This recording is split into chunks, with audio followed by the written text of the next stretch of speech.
is the exact kind of ending that we wanted. Very competitive. A lot of very good teams up towards that top side who are still performing extremely well, even under the conditions of what an absolute crazy finish to a tournament. Massive amount of pressure still on board. Playing path on our screens though as we head into Sandhawk very shortly. In fact, right now, heading down from Cow to Docks. See where this one heads. We did see it go all the way towards that northwest side where Alter Ego were able to pick up their first chicken dinner of the tournament. So they just grabbed another over on Miramar.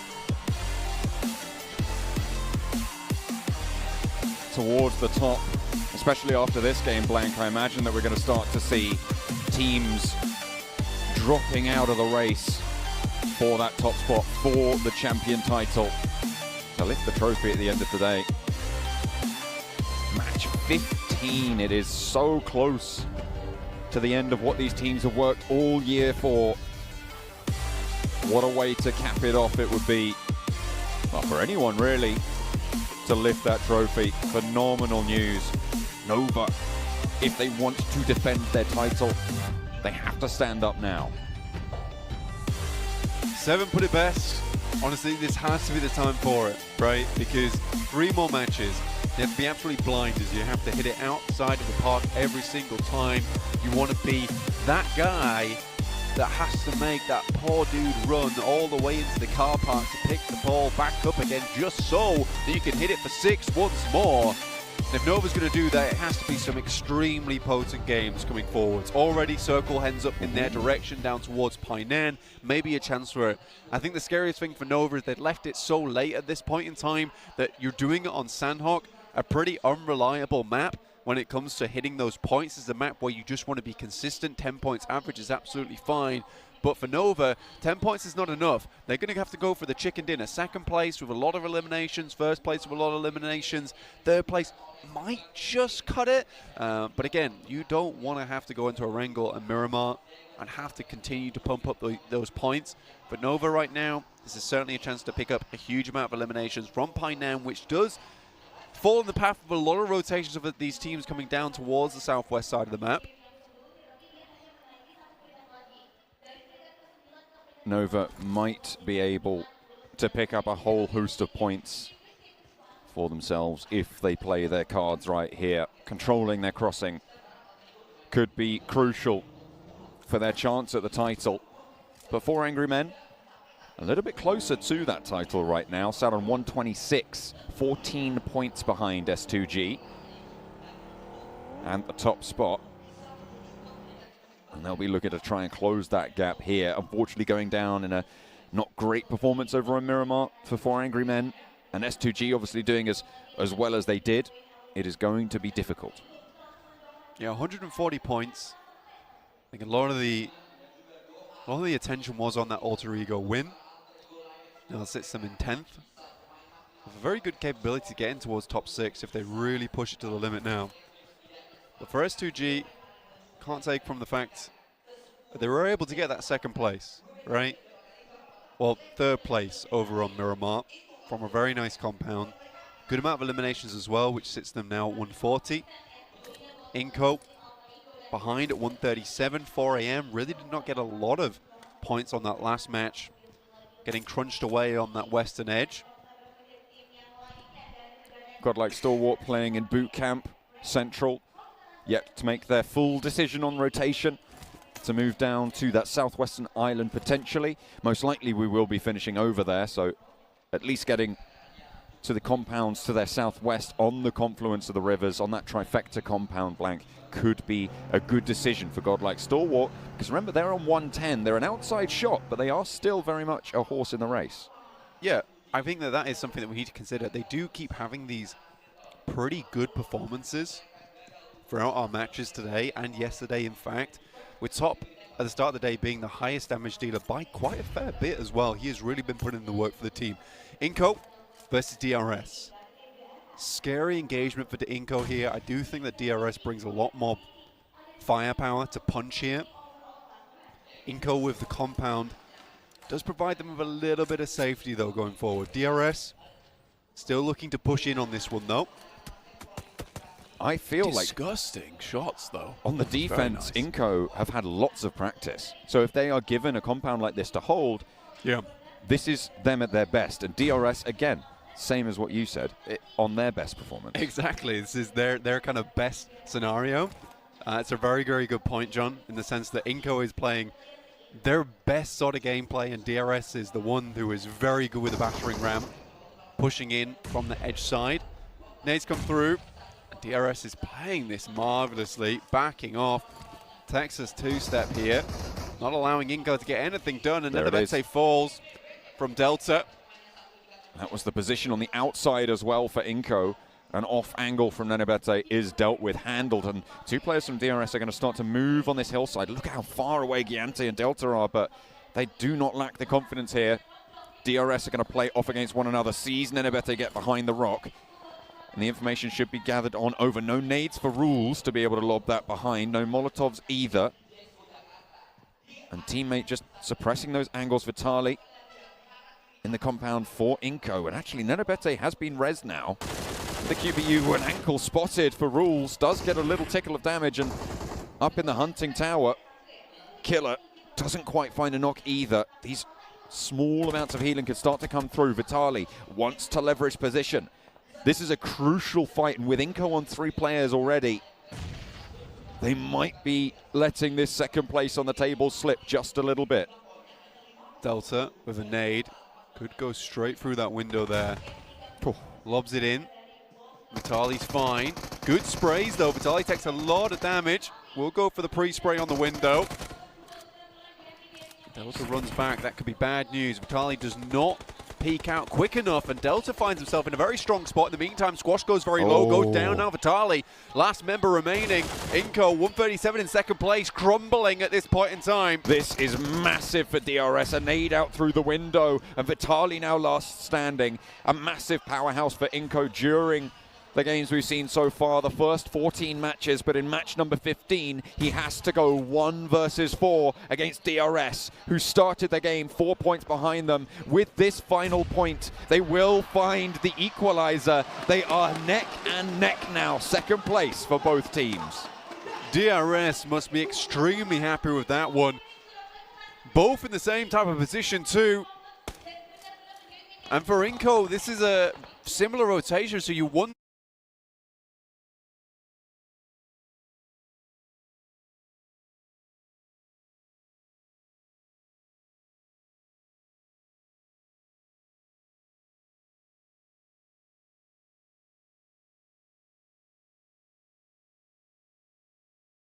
if DRS have targeted this.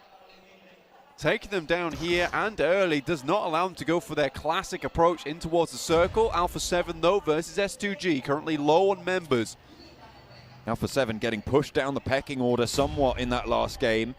Looking to try and slow the lead over on S2G side. Nades are really putting some punishment heavily in the way for S2G. Ray Z with the DBS around the rock. Silas and Hamzy G both going low, in a lovely little opening found. No peaks being made by Alpha 7. We've talked about how they're streaky, how they're hot, how they have some power, but here they play it calm and reserved against S2G. One player remains, it's Kelsey. Kelsey does send out a dodge. 7 was saying he'd love to see Alpha 7 come out on top here on Sandhawk. They're certainly an aggressive team. They work well on Sandhawk as a whole. Those nades were perfectly placed. In the meantime, though, we do have a botation coming through. One of the first of PMGC 2022. It's 4 AM.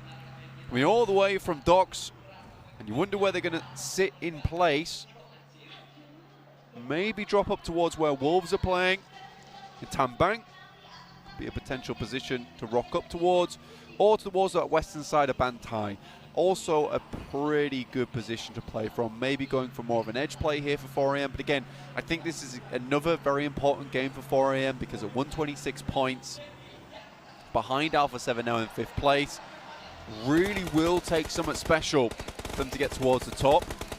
Back in that conversation, John. Crashing into Vampire's position, 1 and 2 fall. 9AP will be joined by Sky Only as well. Third player to fall for Buradam, and Vampire. This is a solid hold. They've managed to allow them to step into the Lion's Den.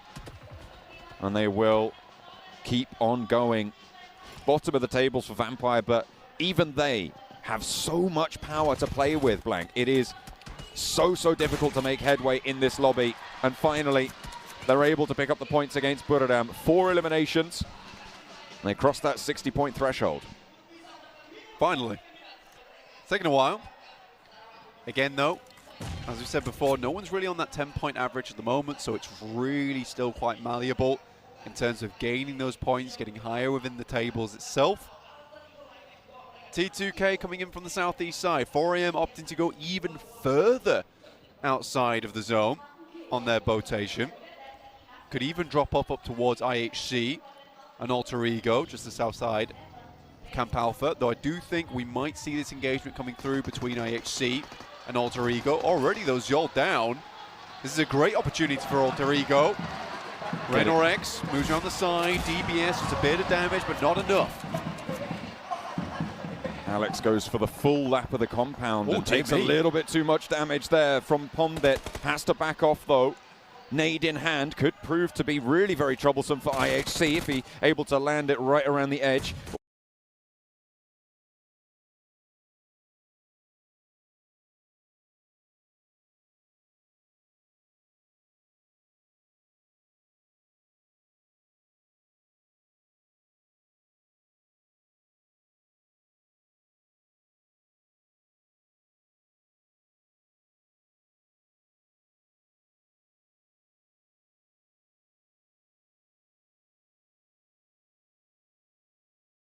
Or put it into the building as well. Pombit wants to pop it through the door. Back up to the building he has for cover. And Alter Ego playing a little bit smarter. IHC allowed to get the res, however, and now both of these teams have to share it. 4 apiece. 2 buildings held, and a lovely little off angle from Fnatic. The high ground held. What a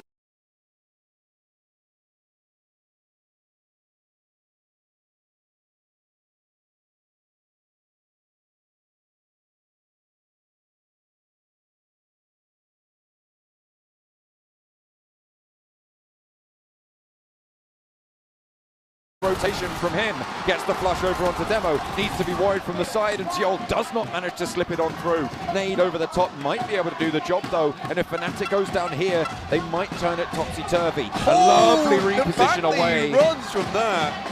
Excellent heads-up play from Fnatic to keep that high ground under control, and in goes Alter Ego. Godless and Alex on the inside. The first is rebuffed. Now the rest of the team need to step forwards. Godless finds a second, and the third is there. It's all coming crumbling down. Only Fnatic now standing for Alter Ego. It looked so hopeful when they'd taken down Demo, but now they're left high and dry with only Fnatic. The 3v3 could have been there, but I think with that man advantage, you never push on that. But again, the drums from the crowd, that's the type of thing that really could take you into a new type of drive, a new type of sensation, just wanting to push it out. Now Fnatic just has to live for a little bit longer. Real unfortunate stuff. Circle heads up towards the northwest side. Influence Kevin in a really strong spot towards that bridge, but a lot of water in this one, not a lot of places to play. 4AM ditches their boat, will start to swim towards the docks of Tambang. Somehow it's the best strategy out of a lot of these teams from the top 5. I would say in this next circle it's probably about 30% playable terrain at this stage, Blank, if you don't count the water, which I guess you could say is technically playable, but even then it's going to be very, very tricky. Not only that, but you've got a lot of shallows in that water, which you can't hide in. You can't just swim around there in that river. No, it's very difficult, and I think that even if you look up towards that northern side, that landmass is sort of not what you want right now, particularly with the fact that it most likely will move away from there. Could even end up on the bridge, you know, which would be absolutely crazy. Alpha 7 moving up out of the blue now, just getting out of it, heading up towards T2K's location. S2G still in the game with Calci all the way on that northern edge by IHC. With the eliminations that Nova have been able to find so far, 2, they do break into 3 digits. 101 points now. We said at the start they need a big game, every game from here on out. They are still as 4, and they're on the southeast side, and pretty much the center of the playable terrain. Mythic spotted, cut out, and Vampire continue picking up their 5th elimination of the game.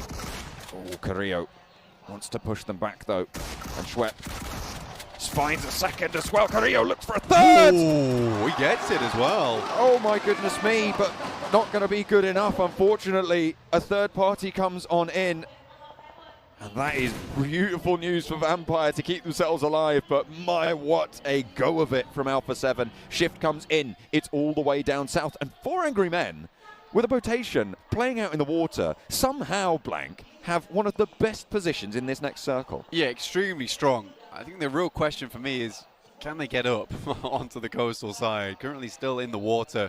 Most likely we'll have to move up towards the docks on the northern side that Influence Kemen are currently holding on to. So a little bit awkward, but certainly still playable. Question is, how much loot do they still have? They weren't out in the blue for a very long time either, considering how much water was still in. I think they played that move very, very exceptionally well. Just because you're on that western side anyway, usually they might have thought about dropping in earlier on the south, but they understood that there's so much water out there. We're outside that 400-meter LOS range, so we can just drop out the vehicle. No one even knows we're here. We swim towards the coastal side. It's not likely anyone's going to be looking at that coast anyway if they didn't see a boat in the first place. So for 4 AM, this is a very heads-up play. It will kind of run on the curtails on the fact that if they can get up onto the island itself without Influence Kemen spotting. Some more swimming going on through. IHC sharking off the Fnatic. Trying to live his best dolphin life here.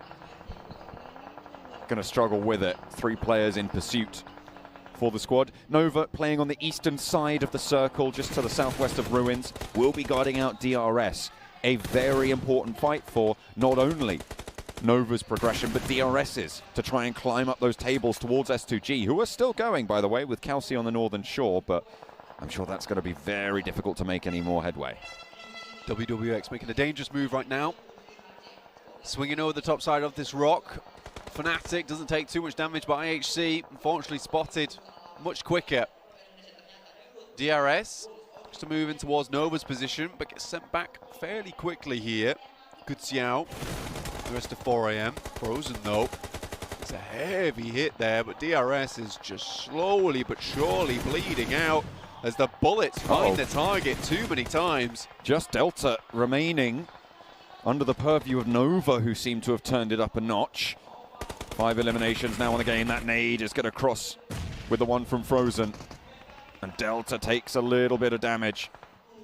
Frozen and Jimmy playing off that same angle, trying to move on forwards as much as they can, as Godlike Stalwart on the northern side clashed with Influence Kemen. It's going pretty even on that trade over on the northern side.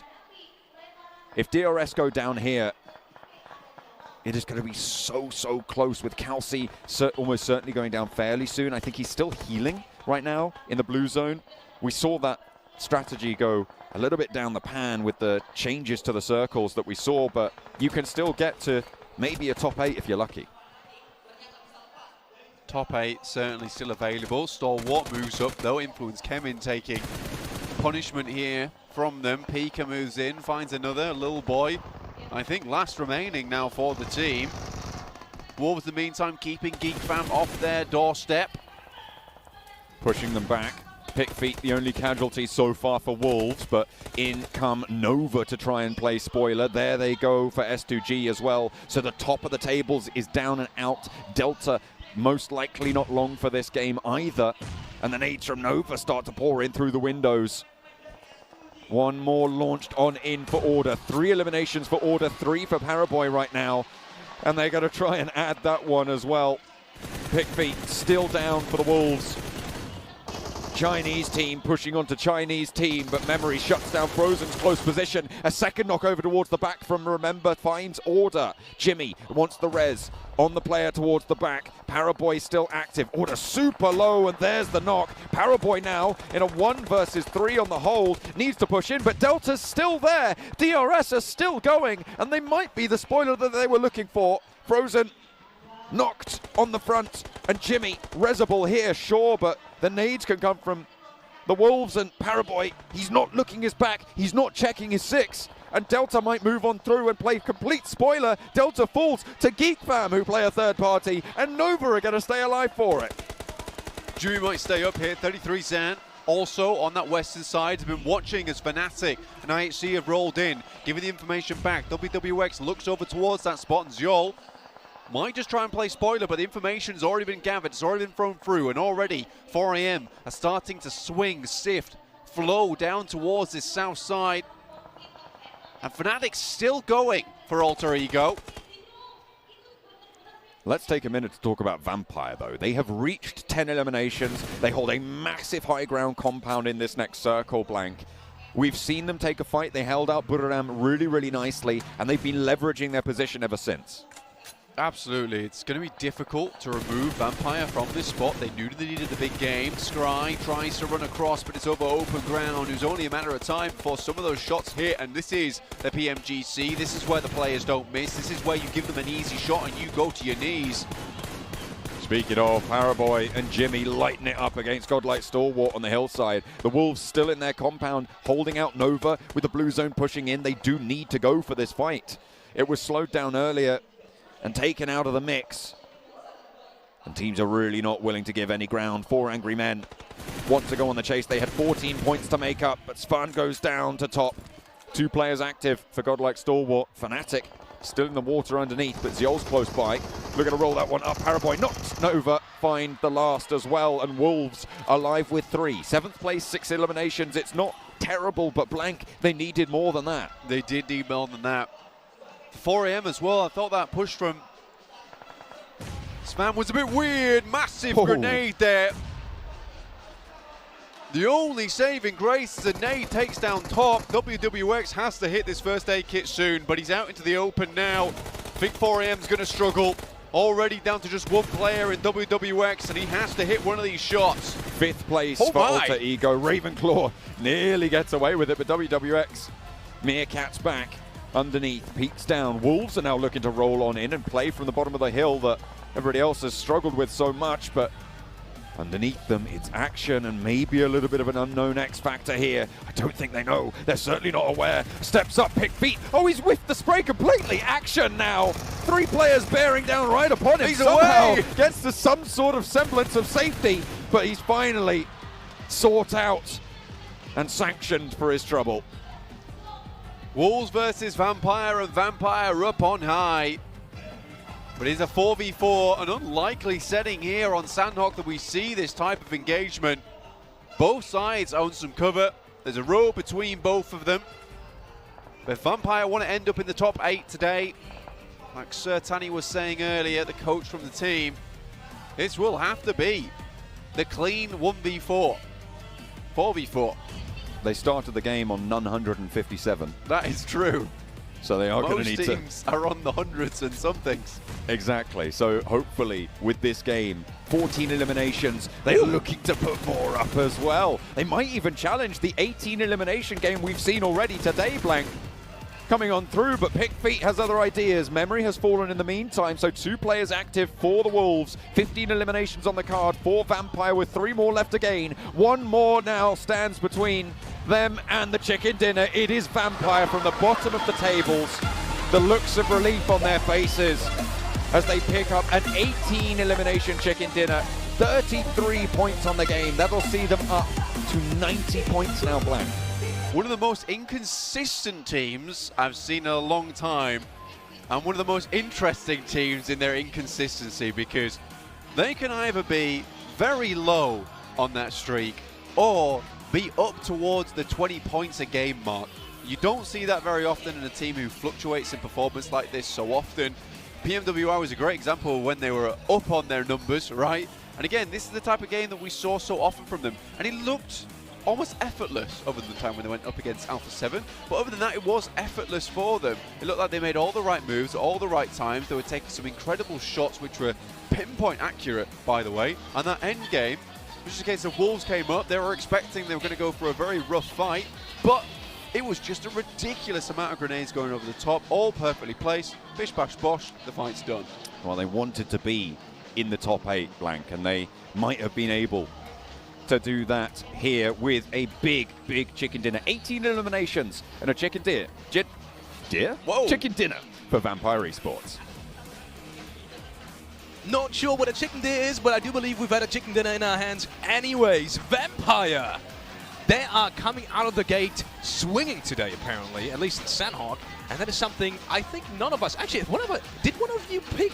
Oh my goodness, Seven says yes. You did pick Vampire. If that isn't the prediction of the century. Remember earlier when you were trying to ask a question about Vampire, if they can make the first place, and I just absolutely cut you off, but I also said that this team does have the potential to get a win today and just showcase their skill, because we know they have the skill. I mean, we got a chance to see it firsthand when we were at PMWI earlier last year, actually. It's just, as Blank put it best, like, it's one of the most consistent teams out there, and they're just fun to watch. Yeah, they're really fun to watch, to be honest. That push on Alpha 7 was like, this is actually a good push. Yeah. Good push. Then Carrillo had the DBS. Then it was not a fun push anymore for them. So, as stated, then very inconsistent team when it comes down to it. And for this event, not been looking so good so far. But no, this is just like a little explosion. Win. Like, we're still here, guys. Don't forget about us. And they'll get a little bit of a prize pool increase too. But as you said, Sertani said, if they can get himself in that position, that is going to be their objective. And with games like that, it's definitely in arm's reach. Yeah, 100%. 100%. Maybe one team that we saw in the late game as well that I want to touch on. Wolves. They still haven't gotten a chicken dinner in PMGC 2022 in the grand finals, but they've come so close just now. Is it something you expect to happen? I didn't hear the team name. Can you say that? The team Wolves. name? Wolves is what I mean. Yes, I think it could be happening for sure. I mean, I think that the way they pushed out that compound more specifically was really good on the Eclair I was talking about. They're lucky. If TGK do not third-party that fight, Seven, I think we lose both teams potentially to like whatever the hell is happening in that fight. But TGK saves it up for VP. Why you gotta bring that up? Why you gotta bring that up? With Alpha 7, by the way, the crazy rotation that they did in that match to just go through everybody and try to push it, it kind of worked out until it didn't when Vampire Esports did end up pushing towards it with the match ranking. Here we go, 33 points. I mean, that's definitely gonna put them closer to that top 8. Which one do you have in mind? I was going to say a VP. I was going to say that was not like celebration. That was just relief on their faces after that game. A good performance out of 4 Angry Men. I mean, a team that definitely needed Nova as well. We're talking about how this team definitely needs to react, and it's good that they did that because guess what? Inco Gaming, 0 points. S2G Esports, 2 points, and then Alpha 7, 3 points. So if there was ever a time to get a little bit closer and make it even tighter at the top, to just leave us suspenseful. I think even going into the last match, I think last play is going to be the deciding factor for the wins. I think it's going to be down to the last game between what? 5, 16 potentially. that is how close it is currently at the top. But I also want to bring up, that was absolutely Chinese dominated this game when it comes to Sanhok. Wolves Esports in second place when it comes to point, 4th and 5th respectively, 4 Angry Men and Nova. Really once again doing good on this battleground, but we're done with Sanhok. It doesn't matter anymore. You only have Miramar and Erangel left to go. And with that said, I mean, DRS Gaming, they did end up with 5 points, and now we're going to be going into Erangel as well. I'm pretty sure those extra points are going to push them up even more, as they are currently in 4th place. S2G maintaining that 1st place. 4 Angry Men now with 2nd place, 138 points, and Inco Gaming does go down. It is absolutely furiously close. Look at this, 142 points going down to 6th place is 123 only. That's not even a win, essentially. That's just a good game.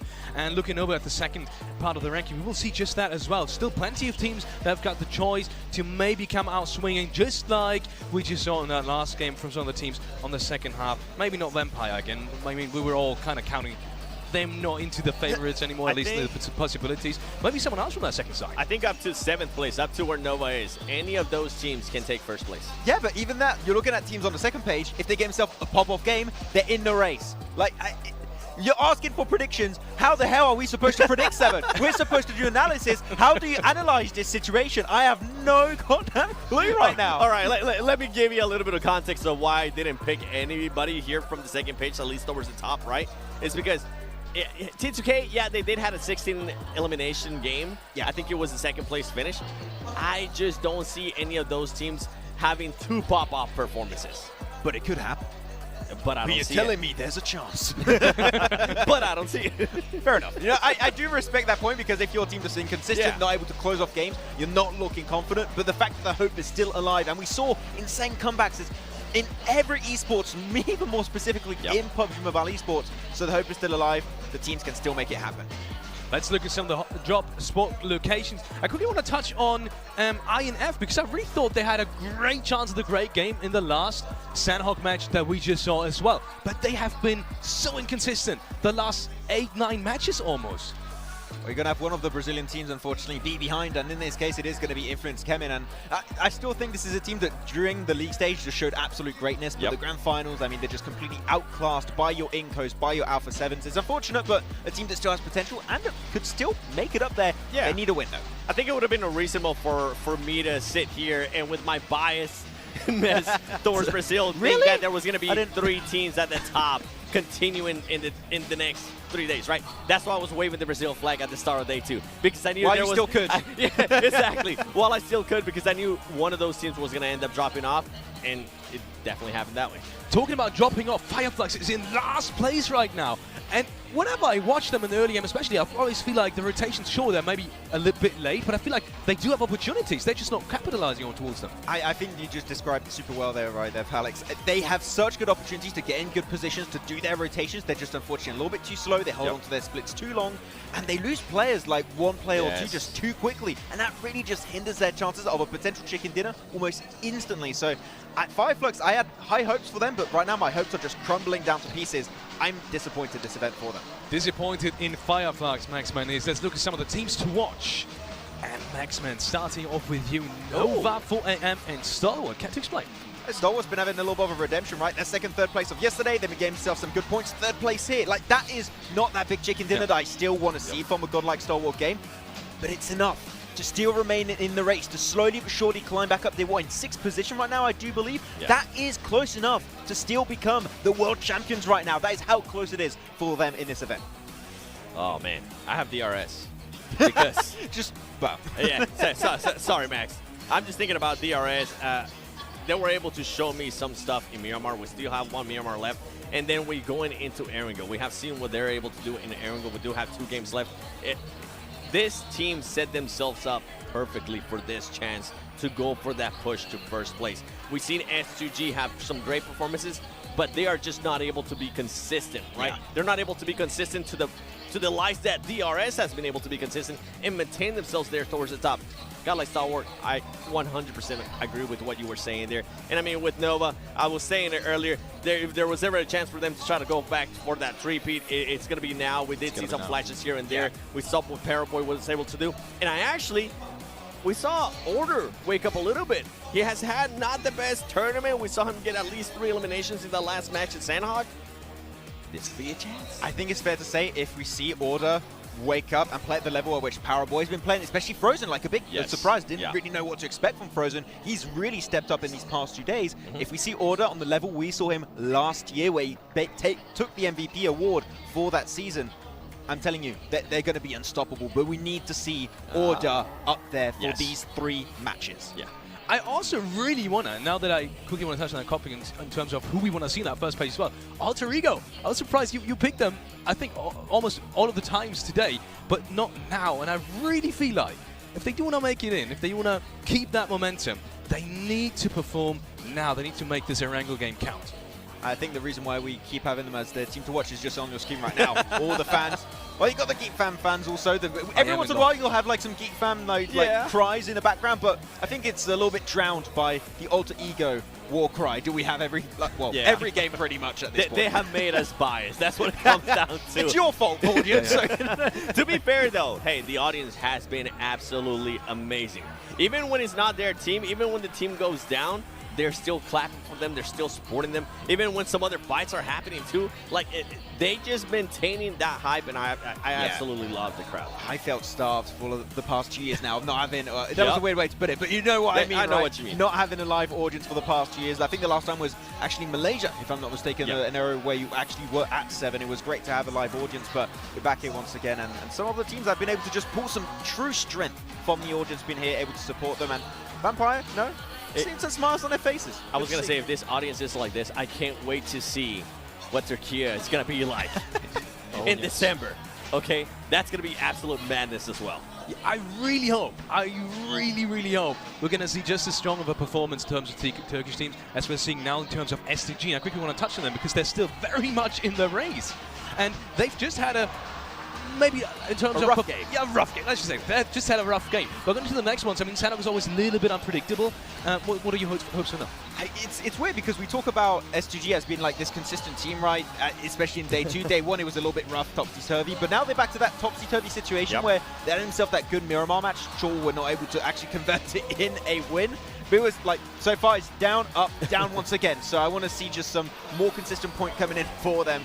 I mean, I don't think, I watched the VOD yesterday.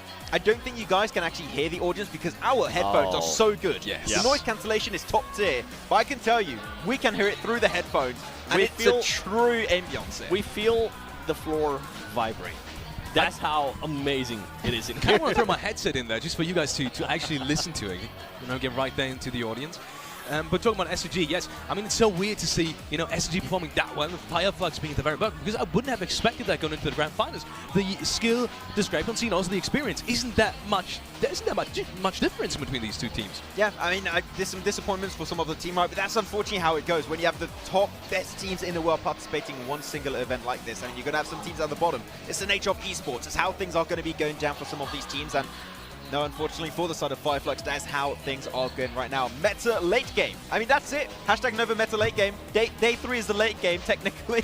So Wait, if we're going to be talking about Fireflux, I mean, something that we got to keep in mind, and we just saw it perfectly, especially out of Vampire Esports, is those teams at the bottom that are going to be playing that spoiler role, right, for the teams at the top. For the teams that are going to be working to try to get those points, that man's just taking a nap. He's waiting. He's waiting patiently. And he's also thinking about, okay, which team from the bottom, Vampire Esports, Fireflux, maybe influence Kamen, they're going to decide to wake up at least one game, take some points that are much needed from the teams at the top, and it's going to make it even tighter. I feel bad. We have these our teams to watch every single time. We need like 15 teams to watch. we need more slots to be able to show the teams you want to see perform. It's literally every single team. Exactly. It almost is. Talking about teams and U7, A7 has been really, really good, and I'm especially excited going into the next game because, well, they are very close to making to the very top as well. Just 15 points difference between them and the first place. Let's head over to the casters because we are going into the next match of the PMGC Grand Finals. One of the very last ones, unfortunately. John Allen and Black. Another match, another Erangel on the cards. Blank, correct. Can't believe his eyes. I can't believe it. No, it feels weird. This is our second to last Erangel coming through. After this, we will have a Minimar, and then finishing off with Erangel. Sadly, honestly, I'm tearing up. I don't really want to leave. It has been so fantastic here. Luckily, I don't have to leave. Happy days, happy days. But yeah, we will be finishing PMGC 2022 very soon. First, we will have to crown a victor. That game was extremely important for a couple of teams, particularly DRS, able to get a little bit far into that one, but at least they did get some elimination points, especially versus Inco. But for 4 AM, very important how far they got. I mean, with a very odd rotation, they were right on the eastern side of the map, went to docks, rotated round through the water. It worked out quite well for them. I think it was a 4th place in the end that they were able to achieve, they were able to pick up, which is very good stuff. But that means that they are still in the running now. S2G have performed their little hearts out. I'll give them that. I think they've done really well at this event. I think that they've played a very dominant game. It feels like they're in some very good priority positions. They fight for these priority positions. They take them comfortably. And I think that S2G can definitely take it all the way at this rate. And for Turkey, this would be a monumental achievement for them should they pick up the grand title of PMGC 2022 champions. However, all that remains to be seen as we head into match 4 of Erangel. Plane path, very heavy south lean here from Novo to the middle of the west coast, just a little bit north of Quarry. So a deep cut there, difficult to get to places like Severny is going to be very, very inaccessible. So T2K might go for a backup drop. Last time we saw a plane path, actually fairly similar to this. We had a northern circle on the back of it, and nobody went to C block. So I'm going to be interested to see if a team adapts to that information, or if more than one team adapts to that information. Again, I don't think you'll see anyone going to C block on Sodnovka. I genuinely don't see it happening. I think most teams are prioritizing getting these central spots on the circle, and that means being up towards that northern side. There you go. I think a change like that would mean that you are in contention with Stalwart crossing these bridges, those kind of late challenges a bit more difficult. I think everyone just realizes, look, we're just going to allow Stalwart to have it. There's no point us clashing with Stalwart at this point in the game. It's not really a chance we want to take, especially with Stalwart playing much better today as well. That's one of the things that you have to watch out for, is which team's on top, which team's looking a little hot today, and I think Stalwart's certainly one of them. In terms of a team of team fighting prowess, one of the top out there, that is for sure. Looking at a lot of the other teams dropping out, Vampire coming off the back of a big win there over on Sandhawk. I think that is our elimination lead for the entirety of PMGC 2022 with 18 eliminations total. Primos drop for them. 4 AM able to get out towards North George, especially with this little bump up at the end of the plane path up towards the western coast. This does give time for 4 AM to head up there. Influence came in close to Kengzo with Koyoski. Federal's there as well, but he's too slick with it. Might be able to get in the vehicle.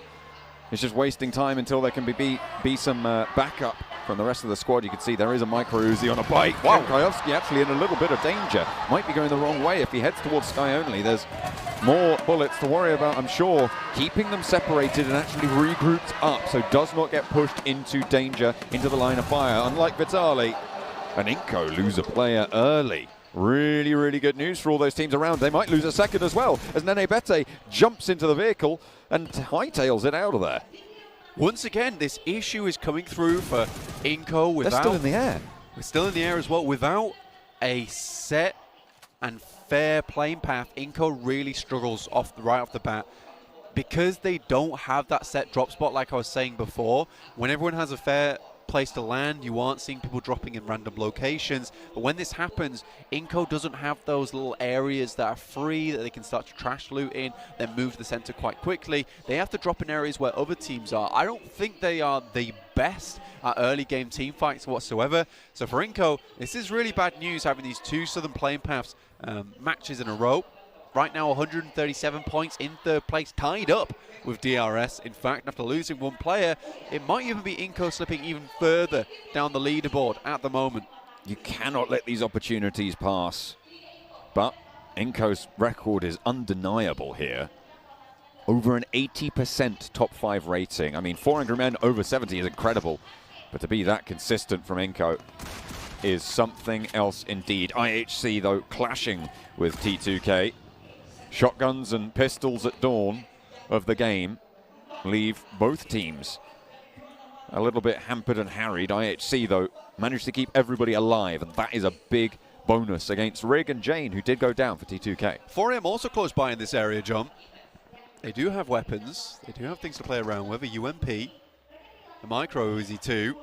Demo down the way, and it looks like 4AM is just going to pick up the vehicles and head back out. Try and meet back up again with Svan over towards North George, waiting for this engagement to conclude. Now IHC moves further down towards South George. The rotate 4AM becomes a little bit more easy. Central position, central spot. Central spot is great. Alter Ego also towards the center of the map too, so Rozok is looking good for them. Inco, on the other hand, have had to move up towards Yaz at the moment, which is a little bit more awkward, John. Going a little bit further north on the 3-player rotation. DRS on the southeast side, just leaving Milton now. DRS tied right now with Inco, 137 apiece. Alpha 7, 128. Godlike Stalwart, 123. It's a top 6 race at this stage for me. Blank, we have 2 matches remaining. There is always the outside possibility of a Nova standout performance, and Wolves, who have put themselves in the conversation, and we have to mention Alter Ego, of course, just a little bit behind them, but that possibility is shrinking fast. You need to start to rack up eliminations now if you want those things to come through. Exactly. Alter Ego on 1, none, 10, and 2. Very good scoring for them so far. And I mean, look, up towards 7th place, they're only 5 points behind. It really is 6 to first place at the moment, which is a bit more difficult to get into. I think top 8 is a really good result, whatever team you are. Top 8 in PMGC means you're in the top 10 of the world. You're not 10th place in the world, which is kind of not what you want to say, but you're in that top 10 of the world. So getting into top 8 is a really good goal for a lot of these teams.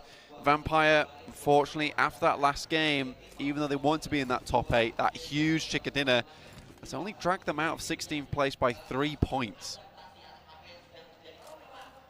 DRS take control of the north side of Potato Hill, but the west is threatened by wolves.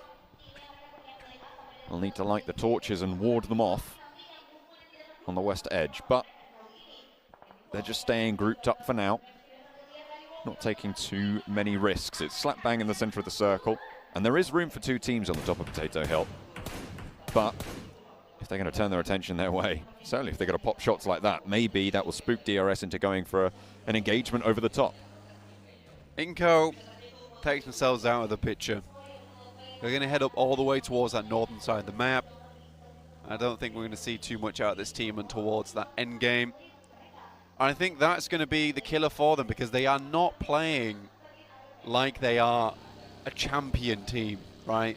That is the issue for Inco, is that they play to survive, they play to get big points, but when you get towards those last 3 games, you have to play like that championship depends on it. I think for Inco, they are relying on other teams doing badly as opposed to themselves taking it home for themselves. And then you compare that to teams like S2G, to DRS, I think, one of the very proactive teams in this lobby. And you've got to wonder if they've got the legs to make this one work. Inco, a surprise from the Brazilian region to be such a hot contender in this one. Alpha 7, maybe a little bit less of a surprise, but still very far up there. And Brazil will be proud no matter what the result at the end of these 2 matches. Absolutely. It's a good result no matter what happens. Wolves just sending off these warning shots, letting everyone know that this territory is already claimed. A good thing to do this early in the game as well, especially towards Potato Hill, which is such a massive landmark when it comes to rotations. I think you certainly need to be on the ball with it, or at least letting other teams know that this is taken. DRS off towards that eastern side certainly is going to try and move towards that west. This is the first time in a while we've seen DRS get so close towards the center of the circle so early, and I think that's purely based off the fact that they haven't had to play edge here. They were already in a location to play towards that center, and I respect that from DRS. If they can play center and they're in the position to do it, go for it. T2K on the north side, south of Inco, as the circle pops on the south coast. I say south coast, sorry, south side of the river. On towards Pachinki. Slap bang in the middle of this next zone. Nova may be looking to move into very powerful positions on the north side of Pachinki. If they want to get some big games here, this is where Nova can maybe make it work for themselves in a central position, playing on that church on the northwest side. They're very split right now, though. And a long line out from Jimmy and Order leaves themselves potentially vulnerable to teams moving through. Potentially vulnerable to some threats coming in from that northern side, especially S2G. Influence Kevin also coming through from school side. I think Nova would love to get down towards where Wolves are currently playing as a strong position of Pachinki to be in. Vampire Esports also down towards that southwest side, towards those hills. 4AM has to make the cross over the island bridge. S2G is waiting. The direct competitors for that first place spot would be 4AM. They've spotted now actually S2G waiting on the other side. They instead intend to just bucket out of there and head up towards Ruins.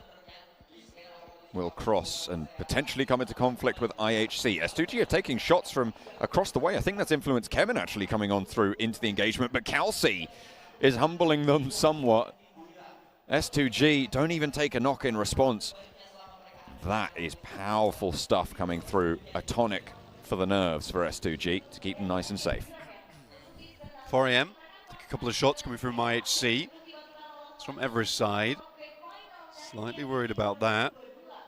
However, IHC still have to move. 4AM do make their way past them easily enough. Influence came in, passed their way over Rozok, get themselves nice and deep in towards this circle. A lot of teams already here. In fact, most teams already in this circle. One of the most central circles we've seen in PUBG Mobile in a long time, actually, John.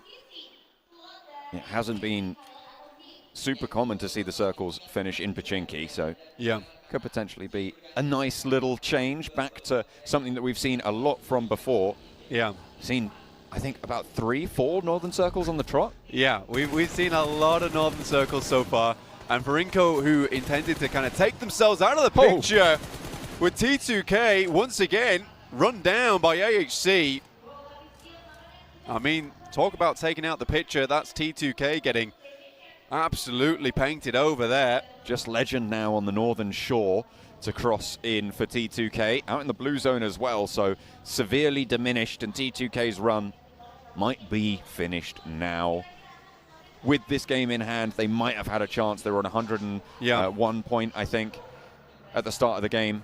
But we are going to see teams start to fully drop out now.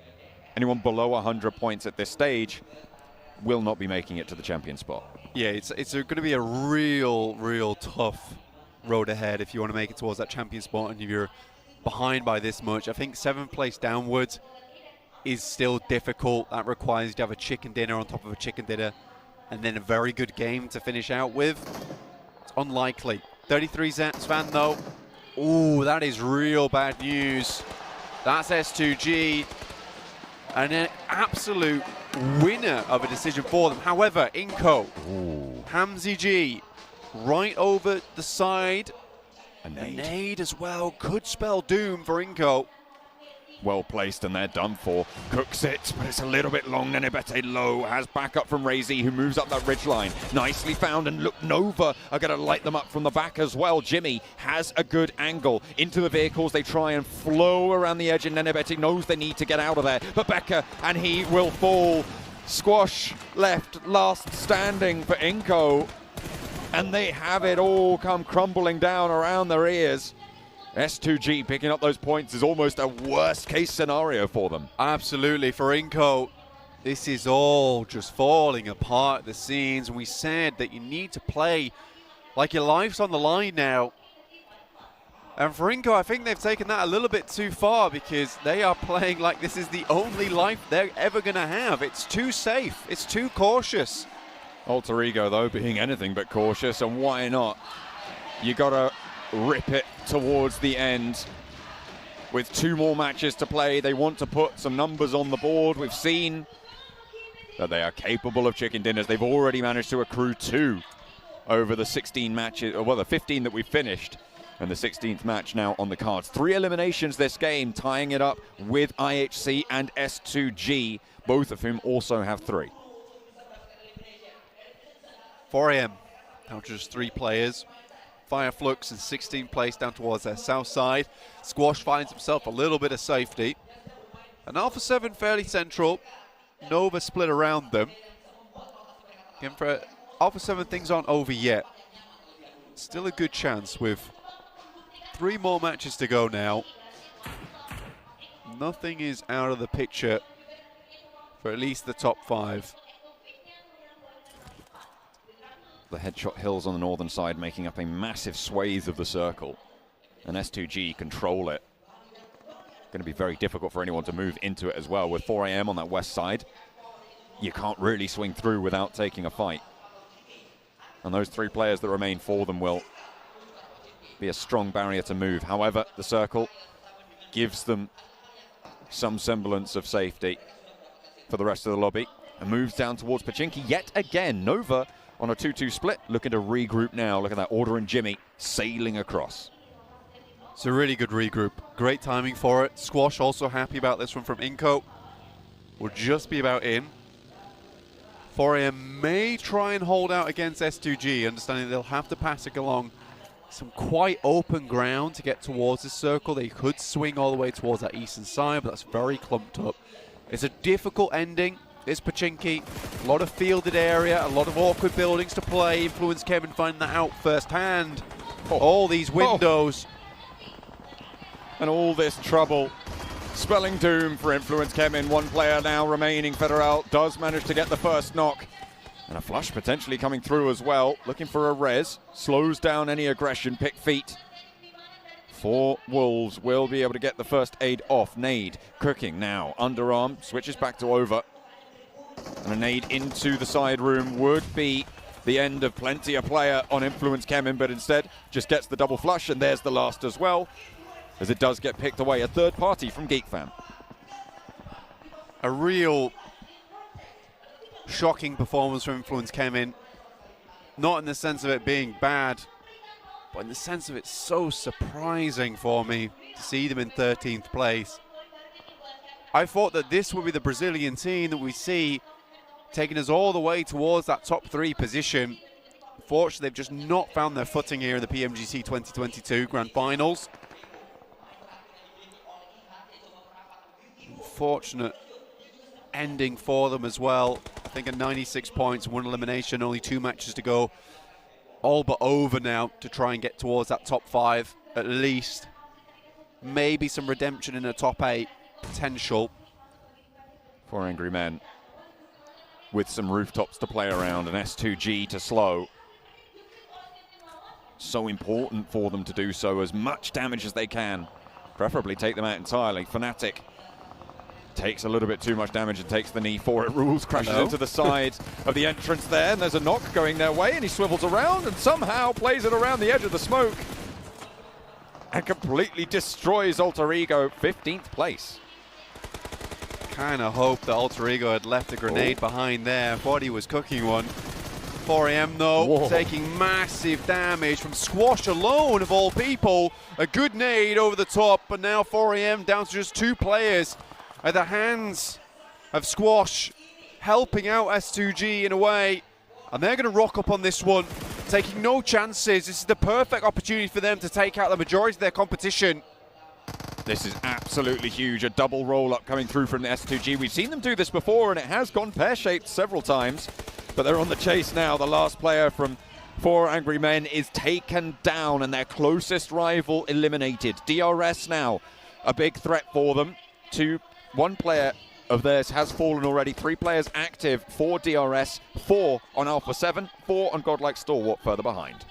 All 4M can hope for now is for S2G to go out early, but the way they're playing, the finesse of it, the way that they're just flowing through these hillsides, taking fights and making sure no one can step to them, it doesn't seem likely. S2G are feeling more and more like a champion as the matches go on. The west edge of the next circle guarded by Nova. S2G have been taking some pretty tricky fights, to be fair, with teams that are main competitors for them. Nova might be their next challenge, but will it prove to be too much? Taking players outside the blue to pick up vehicles left behind. Smart move from S2G. Trying to use as many vehicles as possible because they know the run ahead of them is going to be disgustingly hard to hit.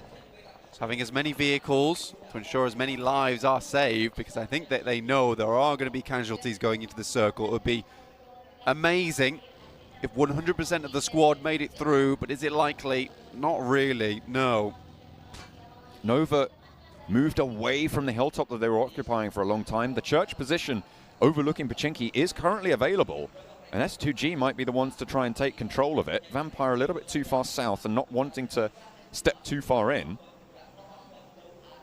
S2G are worried there's a team in there already, and why wouldn't you be? It's a seemingly valuable position that should have an occupant. Yeah, Nova playing for late game there, and because they were playing a split and they are so strong at holding onto positions, they've essentially held on to 2 spots that 2 teams realistically should have had.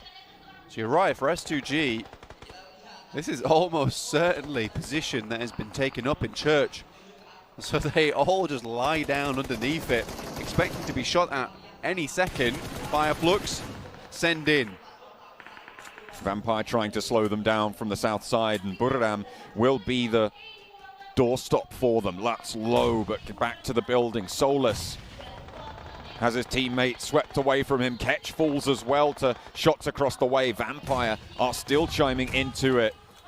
Only 1 player now standing. Solus on the ground floor. They think he might be upstairs, but he's a little bit lower than that. They'll hear the footsteps now, though, and they'll know he's still in here. Kengzo watching the outside, and Solus holding the door frame, waiting for someone to make a mistake here on Buriram. We'll hold on. Buradam comes down the stairs, but it's Tiger there moving through, and Fireflux continue to have not the greatest of tournaments here in the PMGC. 16th place. Vampire overtaking them must have stung. But again, just looking at this leaderboard, 87 points to 8th place. You know, it is only 19 points away. It is one game. So everyone's really done very well during this PMGC. Everyone's put up points. There's not a single team that I think has been dead in the water over here in the PMGC. S2G found out that the church was free and will be the ones taking it, but you're right, the points totals are so tight. Overall, we are far below a 10-point average at this stage on these games. At the top of the tables, which you would expect 2, if not 3 or 4 teams to be able to achieve over the course of a tournament. And we are over a 5-point average at the bottom, which is really quite remarkable, which is something you don't see all too often. Nade from Rules out to maybe slow down Alpha 7's approach. DRS, remember, the main threat right now for S2G on the top. DRS looking for something more. Again, like you said, main competitor. Ooh. But a great nade to start things off. Rules is already down on A7. They don't take a single moment, or at least don't waste a single moment. They'll move straight through. 5 eliminations found for them. Again, it's not done for Alpha 7 yet. Dangerous push from S2G, but they make it. No one takes too many shots over towards them. They waited enough time. There wasn't enough firepower, enough guns looking at them. So when they made that approach, they made it by the skin of their teeth, but it was still quite reliable. 6 eliminations for S2G and all 4 of them alive. 9th place for DRS, and now Alpha 7 with 5 eliminations, all 4 of them alive, will take up the mantle of the closest chaser in this game to S2G. Shots from top over towards Mafioso as he hides behind the wheels, trying to stay hidden. The Axel ricocheting the bullets away. Mythic hops on into the pickup there. And will be alive for the time being, but there's a nade from Geek Fam, and a second as well on the knock from the nade. It's beautiful. Micah wants to keep it on pouring, and Alpha 7 being torn apart here. Godlike Stalwart might be able to step up to the plate as the next closest competitor to S2G's top spot. The nades do not stop, and Geek Fam rack up 5 elimination points already, with 1 more soon to follow. That's 6. Refusing to allow anyone from Alpha 7 to survive this one. Just Carrillo remaining now, looking for those placement points in the smoke, but outside, the blue will push him into open ground. It's unlikely that Carrillo stays alive for much longer, and Micah will put him to bed. Damn rude, actually, the one to steal that one away. It looked like Micah had it all lined up, but this is such excellent news for Turkish fans. S2G with 4 teams directly beneath them, all wiped out. They have 4 players alive. They have 6 eliminations on this game so far. They are in a prime spot to take a huge game, so vitally important at this stage. No matter where they drop out now, I'd say it's a good profit on the game. Even 7th place right now would not be bad for them. For 4 AM, it's going to be pretty rough to profit on top of what they've earned this game anyway. And coming into Miramar's Game 5, I said this earlier today and yesterday, that for S2G, that's a map where they do excel. We saw it on the first Miramar of the day already, and having that in the back pocket for Game 5, this is a place where you can bump up even more points. And 4AM really was suffering on that last Miramar. They didn't get very far. They looked a little bit lost. So for S2G, I'm really excited to see what they can do here. In our second to last angle, to pump up some big points here to secure their position at the top of the table. Buradam 2 players, Wolves 2 as well. If they fall, that would put you in 5th place, which is desirable for everyone, other than, of course, those 2 teams, but we'll see what can be done. Vampire crunching in a little bit on that south side. They have got the 2 buildings there, and they're pushing in towards Kengzo. DBS in hand for Schwepp, and Fluke actually caught out by Godlike Stalwart. Having some angles there to play with. Nova are clashing with S2G in the meantime, but Razy has some cover to play with. Backs off the high angle peak but will be very resable for S2G as they play a little small 2-2 split. Nova not wanting to push too far out, but they'll have to regroup and push into the town if they want to keep it on going on that northern side. S2G. Kelsey very low. Wolves have to move forward. Zone 7 right now. 2 more to go. Close to zone 8. Nova swings round towards some compounds very close towards S2G's position. Very clumped up, so a few grenades could spell doom for S2G. You wonder at this point, how many does Nova still have remaining? The only Malaysian team here, Geek Fam, have got 9 eliminations now, and it's a team that has fragged out before. See if they can do anything with the 4 players they have on the north side, but Micah does go down. Potential trouble there. Vampire seen, and Godlike Stalwart have been so troublesome on this south flank of Pachinki. An urban finish, we haven't seen it so far. But now Nova, a big test for S2G. Frozen will fall first. The burn from Hamzy is good. It isolates the room and looks to put pressure on Jimmy and Order, one of whom has to leave. Jimmy will be the one to elect to do so. Hops out, and Paraboy on the corner being isolated. There's another player in the kitchen though, and Hamzy could be caught broadside, but he has backup to deal with the threat. Order falls, and now it's just Paraboy at the back. Not too much HP, but S2G have lost 2 players in the midst of the fray. Silas wants the flushes. They want to confirm these points. With 8 eliminations, they'll take what they can get. 6 teams remain, and Paraboy backed off with the burn. S2G, 3 alive, 8 eliminations racked up to 10. They are on double digits already, and with 5 teams remaining, they have guaranteed a bumper game to see themselves safer towards the top. This is going to be so hard to chase in the next 2 games, regardless of what happens going forward. For S2G, 3 players still going outside the circle now, though. If they can conclude this game in a top 3, the teams underneath them are going to be quaking in their boots because that trophy is going to look so far away. Might need to go to Specsavers just to even have a hope at seeing it.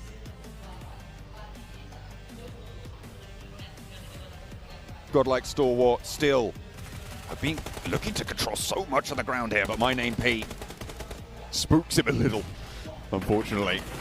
Doesn't manage to get the better end of the deal. Top will get the flush as well. Kengzo upstairs, hiding in the attic.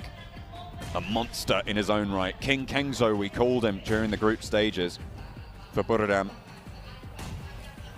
See what he can get done here. Vampire nades over the top, laid into S2G. Silas out the window, escapes from punishment on that one, but that's a lot of damage sent in, and into the Molotov from Schwepp. Has to get burnt down on the cross. The smokes are there, sure, and now it's just 2 players for S2G. 5th place finish, not ideal, but they will take it. 10 eliminations, and it's a big game to put a barrier between them and the teams beneath them. 10 eliminations for Geek Fam as well. But is it time for Godlike Stalwart to stand up? Vampire Esports as well, off the back of that fantastic Sandhawk. Maybe looking for even more. They did say they wanted top 8 today. I told Sir Tony, get top 5. He's taken that advice to heart. He absolutely has here. And imbued that confidence into his team as well. A little late though, don't you think? Maybe. Yeah. I mean, really making me bite my fingernails here, man. But we've seen how tight those points totals are, Blank, and anything can happen. A miracle run for Vampire from the bottom of the tables after match 3. For Stalwart, maybe even. It's a real chance. I think for Stalwart, this is a big game for them, considering they were one of the closest chasers towards the top of the lobby over than Alpha 7, and they've still got 4 players going. They can rack up some big points here, John. This is last zone now. This will push everyone in. Pika having this high ground position as well as top is so unbelievably beneficial for them. Anyone who goes onto this open ground, Pika and top, will be able to play off one another to hit them. So really, really good stuff. These smokes are so good though from Geek Fam to get through. Kengzo as well, just blockaded into the attic. Can't afford to go upstairs though, as Mike is actually ticking away. I think he caught himself on fire. Didn't expect to finish that one out so quickly, but do so they will. 4 versus 4 versus 4. Urban finish in Pachinki. And the nades start to fly. Vampire with 4. Godlike Stalwart on the south side. Schwepp gets caught. U-High is good for 1.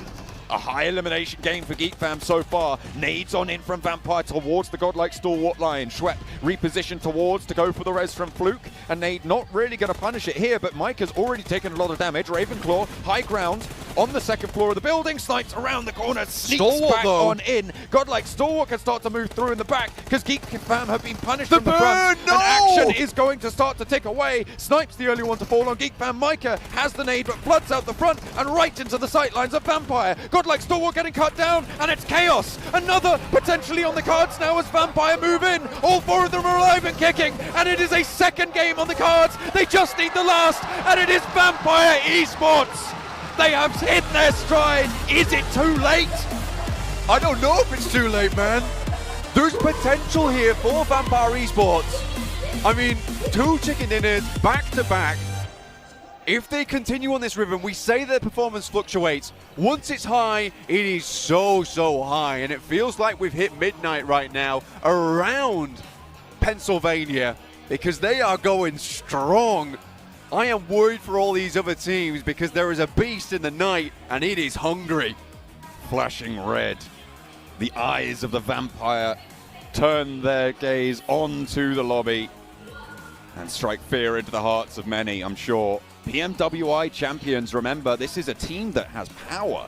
We just have not seen it until these last 2 games. Yeah. And Blank, with those 2 games, they have done so much in this lobby that is so tightly packed on the points tables. Absolutely. I like that, Schweppes is MVP. He got subbed out for 2 stops yesterday and was like, I am good, by the way. You won't be subbing me out again. That's just how this is. I mean, this was a couple of very, very good games from Vampire. I mean, that was not an easy finish on either. Sandhawk was a little bit easier, but again, good positioning. Here on Pachinki, that was the most chaotic fight I've seen in a long time. I have to give good props to Geek Fam, though, John.